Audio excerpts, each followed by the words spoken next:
All right, habit number 6, synergy or synergize. And a lot of that, one way of putting it is together is better, or your common term you hear is teamwork.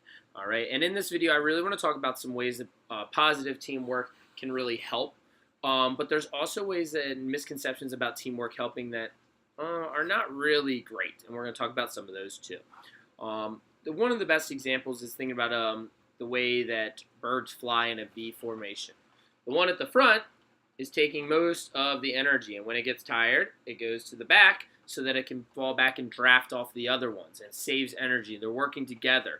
And overall, it's a great way. Another way animals do this is a wolf pack. When they march through the snow, they go in a straight line because the first one is patting down the snow, making the path a little easier to walk on, so they're not using as much energy, so that when they have to hunt, they're prepared for that.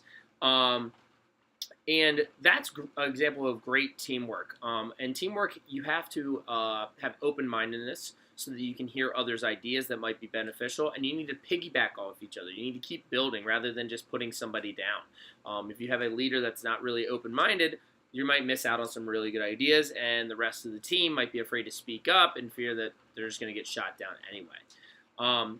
So teamwork can be a great way in class when you're working on a group project. If you're all working together, sometimes you really need that teamwork to complete a task. But there are ways that it's not always better, and people confuse this as teamwork.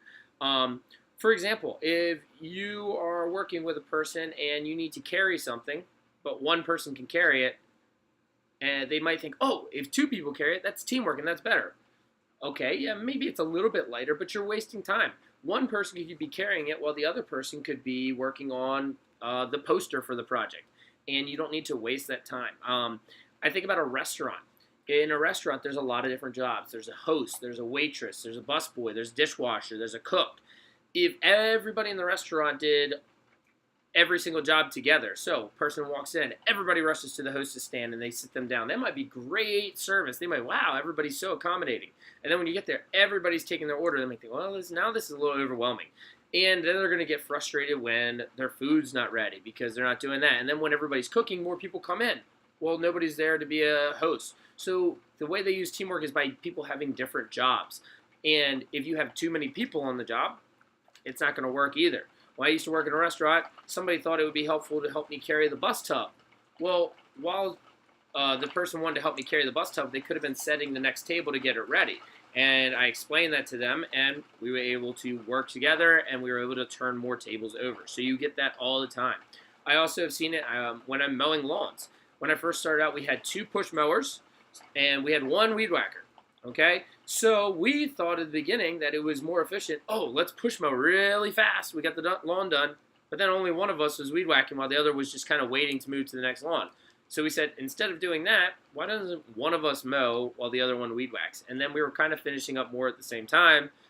And then we even thought more. We said, well, what if we just invest into another weed whacker? Then we can both mow, both weed whack, and it made it even quicker. So teamwork is making sure that you're doing it in a positive way that benefits you, that makes you do it in a better, or not always faster, but a better and more effective manner. So don't confuse just working together physically as teamwork, because it might not be the best way.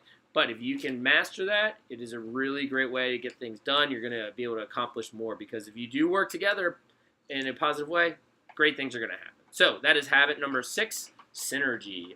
And the best habit is coming next. Habit number 7 is sharpen that saw. So we'll see you next time for that.